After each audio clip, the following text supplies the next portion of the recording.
اچھا، میں جو ریسرچ کی تھی نا نادیہ علی کے متعلق، وہ یہ تھی کہ یہ نا فرسٹ جو پہلی بار آیا تھا نا ریٹن فارم میں، ویسے کہ بہار الانوار میں آیا تھا، اور وہ تو تقریباً 400 یا 500 سال پہلے لکھی تھی محمد ہوں۔ باقر مجلسی صاحب نے.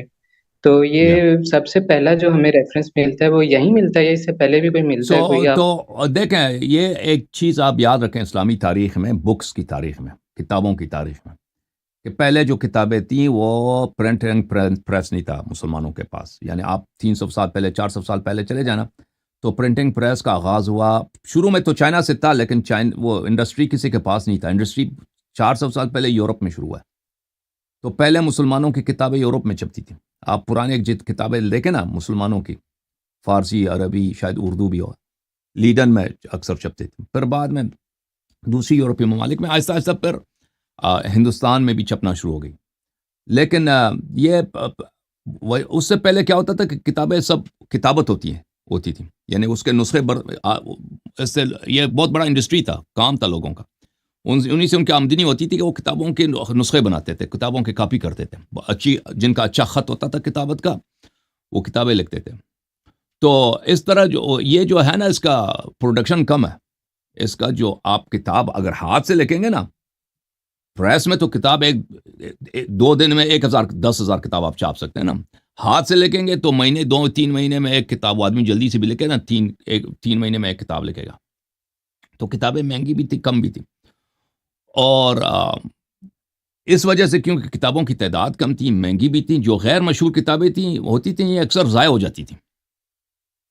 غیر مشہور، غیر معروف کتابیں، اور بالخصوص شیعہ قوم کا، کیونکہ شیعوں کی تعداد کم ہے اور ہمیشہ کم رہی ہے، اور شیعہ جو ہے ہر جگہ اقلیت میں ہے، اور ان کو ڈر بھی رہتا تھا اپنی جان و مال کا، گورنمنٹس کی وجہ سے، دوسروں کی وجہ سے.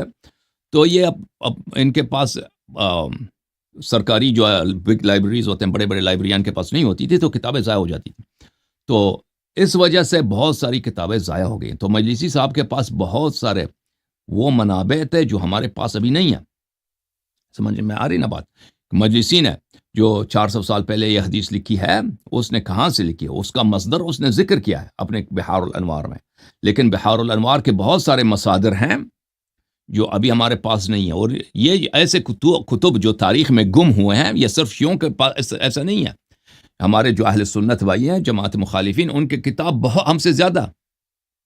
ہم ابھی اہل سنت کے پاس جتنی کتابیں ہیں نا، اس سے زیادہ ان کی کتابیں گم ہو گئیں، مفقود ہو گئیں تاریخ میں. لائبریریاں جل گئی ہیں، لوگوں نے کتابوں کا خیال نہیں رکھا ہے، علماء نے کتابوں کا خیال نہیں رکھا. تو یہ اصل میں یہ ہے، ٹھیک ہے نا. اس کی تاریخ اس طرح کہ اگر وہ آپ کو اس سے پہلے والی کتاب میں نہیں ملتا تو اس کی وجہ یہ ہے کہ بعد کے مصادر میں ہے، اس سے پہلے کے مصادر میں نہیں ہے. تو یہ ایک عام چیز ہے، یہ کوئی نادر چیز نہیں ہے. Thank you sir.